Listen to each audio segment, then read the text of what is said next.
If you asked my mom, she'd probably say I was never ready to be a parent.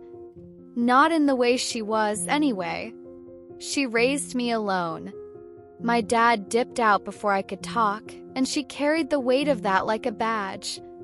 I don't even think she meant to, it just sort of seeped into everything she did. Like if I ever said I was tired, she'd say, "You don't know what tired is. I worked 3 jobs and still managed to make you dinner every night." Which, okay, true. She did a lot.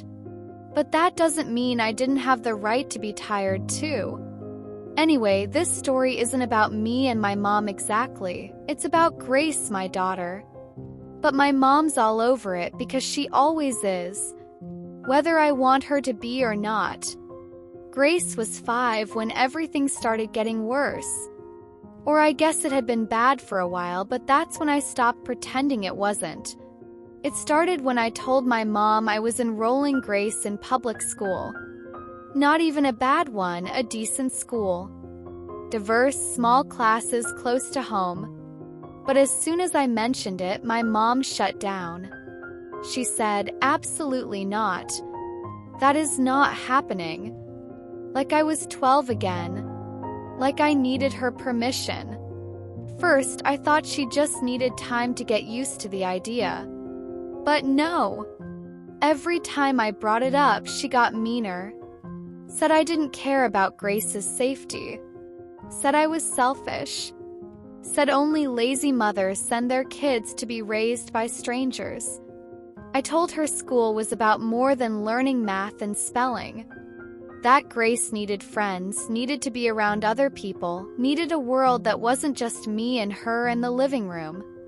My mom looked at me like I was insane and said, "The world doesn't deserve her. You're supposed to protect her from it, not hand her over like a sacrificial lamb." And it just kept going. When Grace started school anyway, my mom stopped showing up. She didn't come to her birthday that year. Didn't text to ask how her first day went. I'd send her pictures of Grace with glitter on her face from art class or playing tag with her friends, and she wouldn't respond.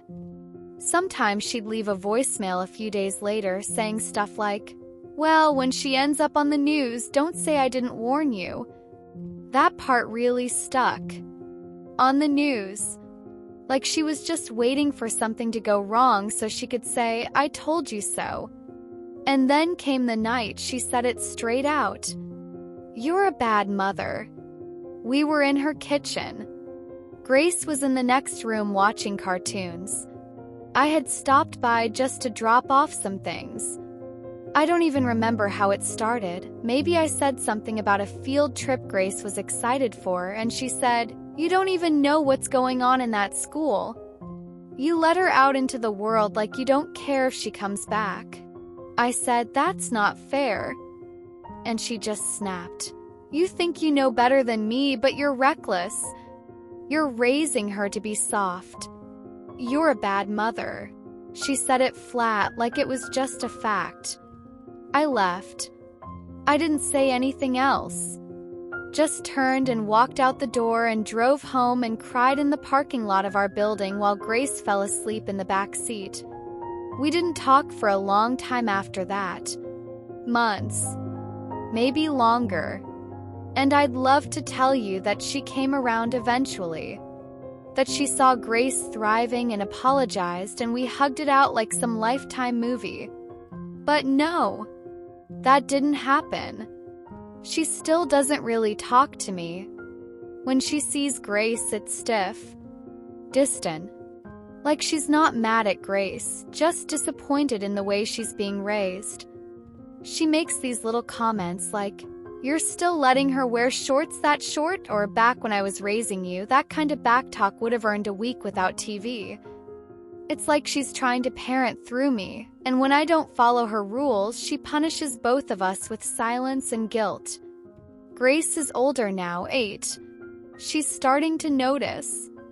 She asked me once, "Why doesn't Grandma smile at me like she used to?" And I didn't know what to say. How do you explain that kind of tension to a kid? Sometimes I think about cutting my mom out completely. setting boundaries, whatever the therapists call it. But she's still my mom. And even when she's cruel, I still remember the woman who worked those 3 jobs, who sat next to me on the couch with a wet washcloth when I had a fever, who scraped money together to buy me a used bike for my 11th birthday and cried in the car because she didn't think she was enough. But now, I don't know. That softness is gone, or buried under something so rigid and bitter I can't reach it anymore. All I know is I'm not keeping Grace locked up. I'm not raising her to be afraid of everything and everyone. If that makes me a bad mother in my mom's eyes, then fine. Maybe I am. But at least my daughter knows she's allowed to live. And my mom? I don't know what she knows anymore. Maybe just how to hold on so tight that she breaks everything she touches. I have an update for you all. The last time we went to my mom's house was about 6 months ago. Christmas. I didn't even want to go, honestly. Grace was still wearing the glitter nail polish her friend Millie gave her, and I knew my mom would say something about it looking trashy on a child. But Grace had asked to go. She missed Grandma, even if Grandma had been acting weird for a while. And I thought maybe, just maybe, the holidays would soften things. They used to. There was this one year when we didn't have money for a tree, and my mom made one out of cardboard and strung popcorn across it. I thought that woman might show up again. She didn't. We were barely through the door before she was picking Grace apart with that polite, passive-aggressive tone she thinks people don't notice. "Oh, you're still wearing makeup? That's a little grown-up for 8, isn't it? And you don't need seconds, sweetie." Sugar goes straight to the thighs. I felt my jaw clench. Grace just looked confused, like she'd done something wrong and didn't know what. And when she reached for a cookie later and my mom muttered something under her breath, something like, "Children don't need to be spoiled," I told Grace to grab her coat. We left without opening presents. I didn't yell. I didn't cry. I just stood up, took Grace by the hand, and walked out of that house like it was a burning building. I didn't say goodbye.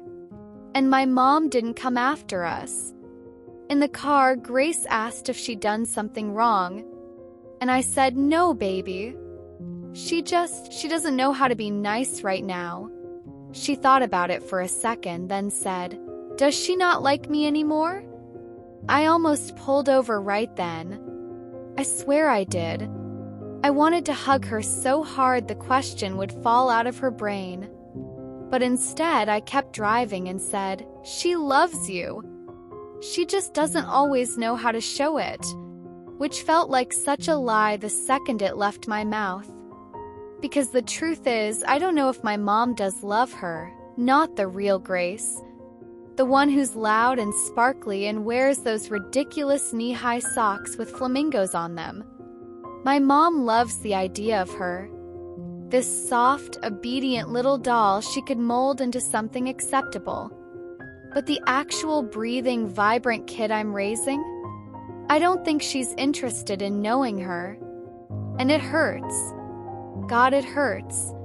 'Cause I used to think my mom was a hero. I used to think she had all the answers. I used to want to be like her. But now, all I can think is, if I end up treating Grace the way she treats me, someone better slap me across the face and wake me the hell up. The thing is, it's not just about school anymore. That argument came and went. Grace has been in school for years now and she's fine. Better than fine, she's thriving. She loves reading. She wants to be an astronaut one week and a roller coaster designer the next. She has real friends and real opinions and a laugh that fills every room she walks into. And I think my mom hates that. Hates the noise. Hates the independence. Hates that this little girl isn't scared of the world. 'Cause she is. My mother has made fear her entire identity. It's how she controls people. It's how she makes herself feel powerful, by acting like she's the only one who sees danger coming, and the rest of us are just clueless sheep walking into the fire. She doesn't say, "I love you" anymore. She says, "Be careful." She doesn't ask what Grace is learning in school. She sends me articles about fentanyl-laced candy and says, "You think it can't happen here, but it can." And the worst part is, I think she wants something bad to happen. Not to Grace, not really, but to prove something. To prove she was right. To prove that I never should have let my daughter step outside. That kind of thinking, it poisons everything. We haven't talked since Christmas. Grace doesn't ask about her much anymore. Sometimes I still pick up my phone and almost call. Out of habit. Or guilt. Or maybe just because I hate how final it all feels. She's still my mom. She raised me. And yeah, she was hard sometimes, but there were good days too. I remember them. I wish she did. But wishing doesn't change anything. And I'm tired. I'm tired of defending every decision I make. Tired of trying to earn her approval like it's some prize I'll never get. Tired of thinking maybe next time will be different. There won't be a next time. Not unless something in her cracks open and she sees how much she's lost. But I'm not waiting around for that. I have a daughter to raise. And I'm going to do it with love and patience and, God help me, not fear. If my mom ever wants to come back into Grace's life, she'll have to do it on our terms. And if she doesn't, then I guess this is how the story ends. Not with forgiveness, just with distance. And peace finally. Even if it's not the kind I hoped for. What do you think about the situation? Let me know in the comments below.